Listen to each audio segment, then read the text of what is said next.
Individualism and uniqueness seems to be the essence then of personhood. Aggregations are verging on the meaningless in that regard. We're adding unlike things together as if there were a common measure.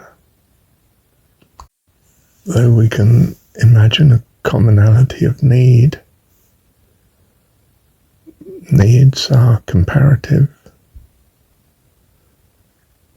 Even through time for ourselves, what we're used to is what we need. And we may need more. Changing what is then becomes rather difficult as regards determining whether such are beneficial or not.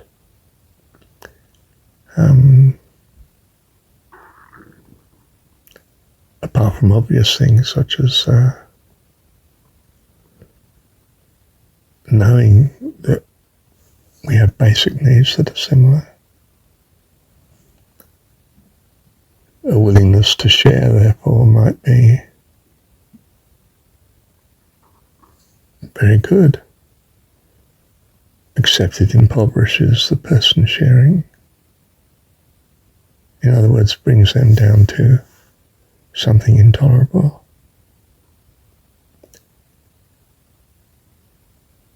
Equally, we can't really measure accurately the gain to others in what we share with them. But we are clear that to impose on others is suspect of being immeasurable as regards validity and rationality.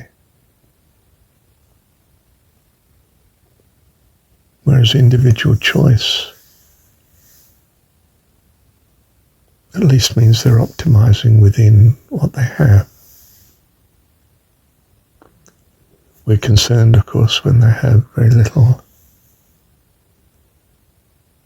We would rather they had more.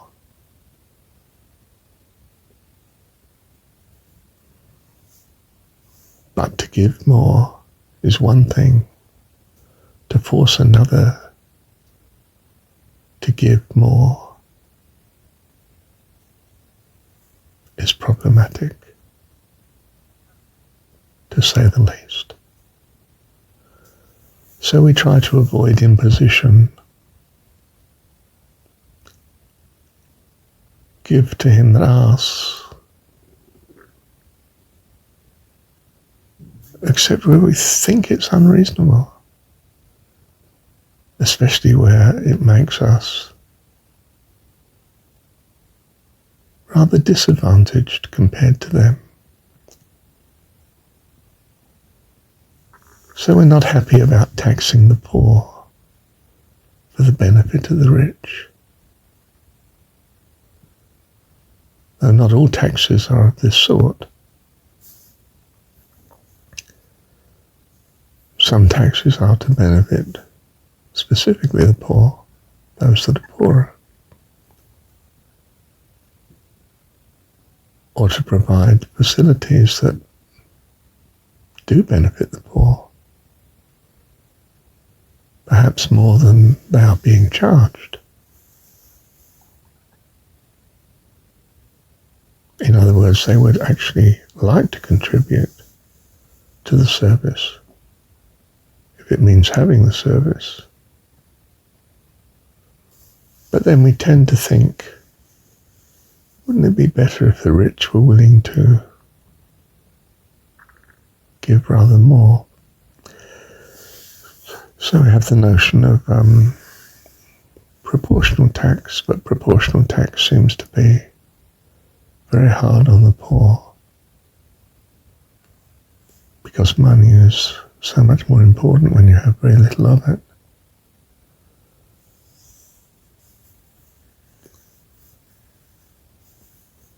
So we may want to do better than proportional tax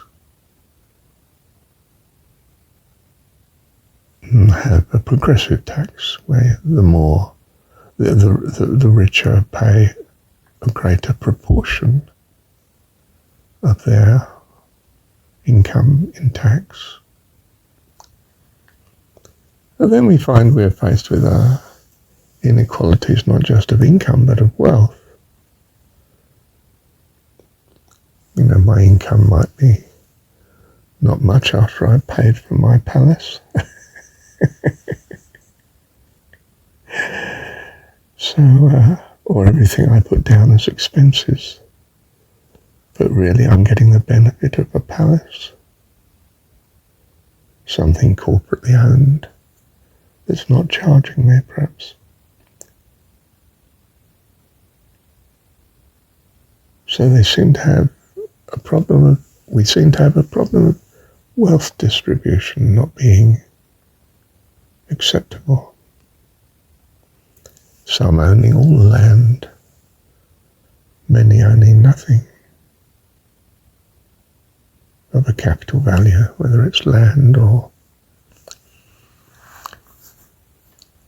property or wealth of some sort. Do we impose upon such?